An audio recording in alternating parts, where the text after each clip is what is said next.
Hey everyone, welcome to the channel. My name is Ash and today I'm going to be doing a review of Pyramid Quest on Xbox. Now, this was released onto the store on the 25th of the 2nd, 2022, playable on Xbox One and Xbox Series X and S via backwards compatibility, and the game is developed and published by EntwicklerX, and they were kind enough to send me a copy of this game for review, so big thank you to them for that. Now, Pyramid Quest is an exploration and treasure hunting game that is inspired by sort of classic platforming games of old. Those sort of games used to play on your old school consoles. Very retro in how it plays. Kind of like that about it, but it does have its ups and its downs, basically.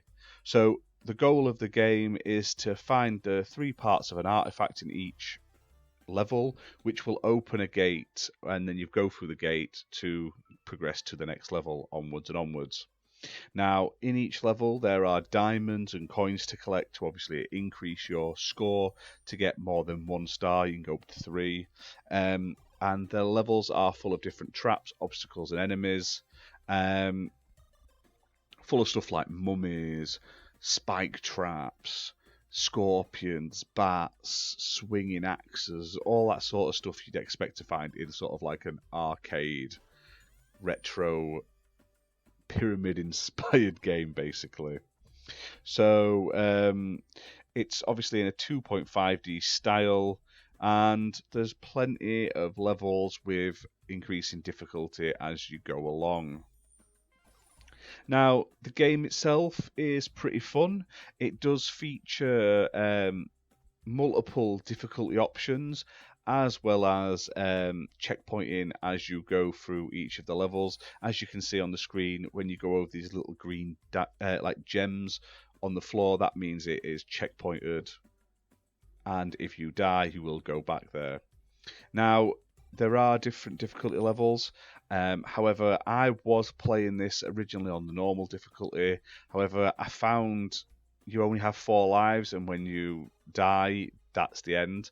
So I tried it on like the easy difficulty, and you basically get unlimited lives. So just for the sake of wanting to get through the levels and seeing it all and stuff, I did eventually just play it on the easier mode. It didn't stop me getting all the achievements and stuff like that. It was still able to unlock the achievements for getting the points and stuff like that. But some of the issues I have with the game is just sometimes the jump is a little off, and also it's one of those games where if you fall slightly too high, you will just instantly die. So especially with the jump being just slightly iffy now and again, you'll jump and then you'll miss something, or you'll think you're going to be fine, and then the next minute you're just dead, basically, and it's a little frustrating just from the fall damage. Now, the game itself, I like the aesthetic of it. Like I say, it's in 3D. It's got a nice, like, a cartoony-esque sort of style to it, but it's very reminiscent of like classic games of that genre, which is really cool. I did enjoy it for that. The walking animation is a bit iffy as well. It's just very basic, but like I say, the gameplay itself, it does the job. Like I say, it feels like I was playing a retro game with a fancy sort of up-resed graphical style, basically.